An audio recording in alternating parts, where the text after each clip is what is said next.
those who know me a bit and those who see me on TV or on YouTube, I don't have any speech writers and I don't normally prepare that much, so I come and speak what comes to my mind.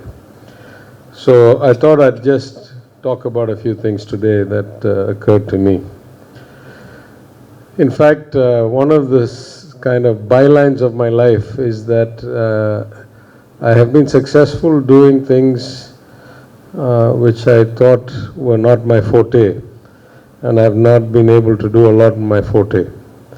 I always say I was a better consultant than I was a trader or banker, but I made much of my money in the investment banking business. I got some level of respect as a financial manager of Tamil Nadu's balance sheet and economy and fisc. As my chief secretary recently told me, the Hindu pointed out that the only 2 years in a row that Tamil Nadu borrowed less money each year than the year before was when I was finance minister. And we brought the borrowing down from roughly 94,000 crores to 70,000 crores in 2 years. So we're moving in the right direction, at least in rupee terms, not adjusting for inflation. But all the time I was in my old role, I used to say, as far as I'm concerned, the human resources part of the job is much more important than the finance part of the job, because I was Minister for Finance and Human Resource Management. And sadly, I was not able to implement the kinds of changes. I set up a Human Resource Advisory Committee. Much of the changes I already knew what I wanted to do, but in government, it's much better to have a committee recommend it to you than kind of make it your own idea. But by the time the committee's report came, I was not in the seat anymore. I'll just say that structurally we have a problem.